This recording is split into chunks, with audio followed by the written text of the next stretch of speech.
Charlotte Carlin was diagnosed with a kind of brain cancer when she was 4 years old. Doctors used something called biomarker testing to target her treatment, and it worked. But many people aren't so lucky because the testing isn't covered by many insurers. That could change under a new bill, and that's today's story of the day. Support for Story of the Day comes from Long Run Wealth, an SEC-registered investment advisor in Lake Placid, providing comprehensive wealth management, retirement, and financial planning solutions. LongRunWealth.com.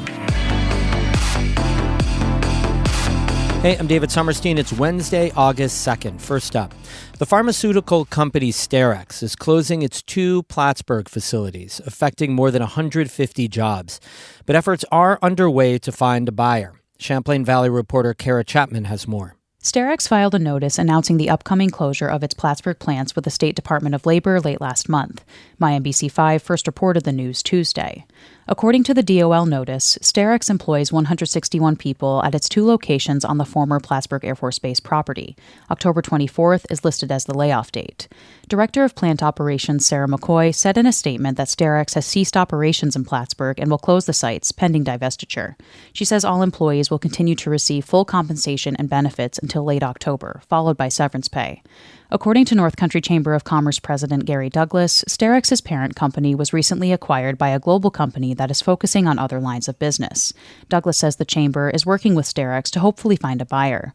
If that doesn't happen in the near term, he says the DOL and North Country Workforce Development Board are working on a plan to assist and support employees. He says, quote, "Every effort we can make to ideally preserve employment at the site will be made."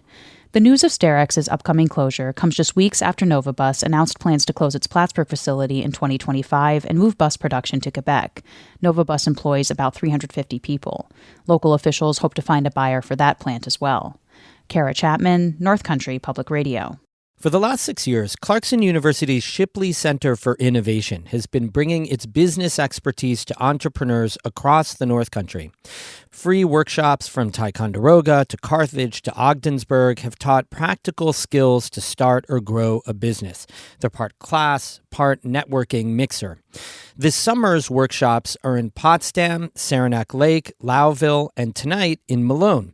Director Jamie Hoos says the focus this year is on basic business financial skills. I think what we find in our world is that a lot of people that want to start a business, or own a business, are rightfully very focused on the product that they're delivering. But what they need to understand is that they may have the greatest product in the world, but if you're not doing a good job balancing your books, understanding where you are in your financial position, scheduling your payments, those types of things are critically important. And they're the reason that a lot of businesses fail. So we want companies, we want entrepreneurs, we want small businesses to continue focusing on that core product, make it an excellent product, make their customers very, very happy, but also understand the implication of the bottom line, understand what a balance sheet is, what a cash flow statement is, understand the tools that you can use to help manage your finances, understand the problems that can be created when you don't manage your finances well. That will be a big part of this, is case studies of why we think it's so important for people to have better financial awareness of what their business is doing. You've been doing this for 6 years, like you said, different focuses in different years. But what's been the results? What's been the impact of, going out into the community and bringing business and entrepreneurship training to people? I mean, has it created more businesses? What do we know? I think in a lot of cases there has been new businesses, and I don't have precise data to share with you today. But what we're finding is that it's giving people more confidence, and it's also letting people know of the resources. One of the big pivots that we've done in the last couple of years is we've partnered with our local resources, the chambers of commerce, the industrial development agencies, the other universities in our region, and we've tried to make them aware of this, and we bring them to these events so that when we have participants there, they're not only learning about the particular curriculum that we have for that program, but they're also learning about the wealth of other resources that our region has. And I think it's that piece that really helps people move forward. In terms of what to bring, bring questions, bring a positive attitude that you're going to come and you're going to talk about the struggles that you may be facing amongst your peers and amongst some subject matter experts, and hopefully you leave with a lot more confidence and a lot more resources at your fingertips. Jamie Hoos directs the Shipley Center for Innovation at Clarkson University.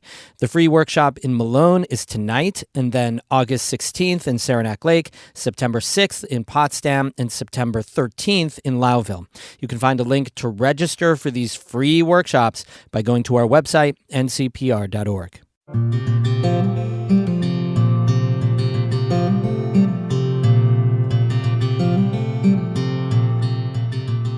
A bill that would require private health insurance and Medicaid to pay for biomarker testing for cancer patients will soon be sent to Governor Kathy Hochul's desk.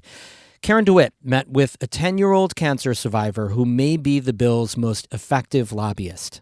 Dear Governor Hochul, my name is Charlotte Carlin. I'm 10 years old, almost 11. Charlotte Carlin was diagnosed with brain cancer when she was 4 years old. She underwent a 9-hour operation. She's healthy now and about to enter 6th grade. Hey, how are you? Hottest day of the year, right? I visited Charlotte and her mother, Mary Carlin, on a steamy summer morning at their home in a Capital Region suburb. Their small black dog, Betsy, enthusiastically greeted us. You're going to steal the show.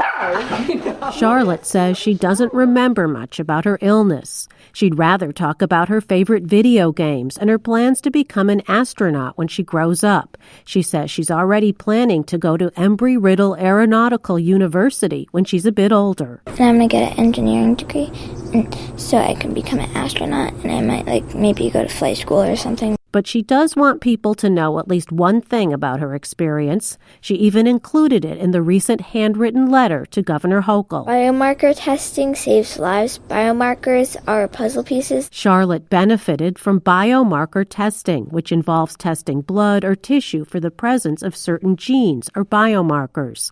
With that knowledge, doctors can target a patient's treatment to better manage their illness and often provide better outcomes.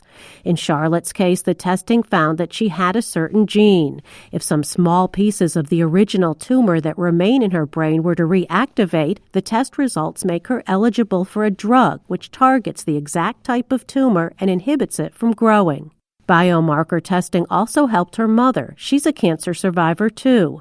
In Mary Carlin's case, testing done in 2015 identified a tumor in her breast as one fueled by estrogen. As a result, she's able to take a pill that inhibits estrogen production throughout her body to help prevent the cancer from ever returning. She also chose a double mastectomy as part of her treatment. Mary later found, again through biomarker testing, that she has the BRCA2 gene and that she's more susceptible to ovarian cancer. One of her great-aunts died of the illness before the age of 50. The information from the two tests convinced her to have her ovaries removed as well. Number one, I knew I had a high risk of ovarian cancer, but also the information that estrogen was driving those tumors, it made the most sense to me to just try to eliminate the estrogen as much as possible. Mary Carlin says she and Charlotte are fortunate that they had health insurance plans that paid for their testing, but others don't have that option. And she says it's important that people have that coverage at a time when there have been many medical advances for targeted cancer drugs. Medical innovation is outpacing what insurance companies will cover. So something may be readily available for a patient, a cancer patient, but they may not financially be able to access it. And I think that's awful. Mary and Charlotte have been to the state capitol several times this year to advocate for the bill that would require private health insurance and Medicaid to pay for the biomarker testing. The Carlins met with lawmakers and their staffs and spoke at news conferences. The measure passed both houses unanimously in the state Senate. Charlotte has one last person to convince, Governor Hochul. I hope you sign S1196A. Hochul does not like to say in advance whether she will sign a piece of legislation. Her office will only say that the bill has not yet reached her desk. Thank you so much for reading this. Sincerely, Charlotte. In Albany, I'm Karen DeWitt. We have more news all the time on our website, ncpr.org. Music today by Lost in Beijing of Keene and Mark Corey of Watertown. I'm David Summerstein, North Country Public Radio.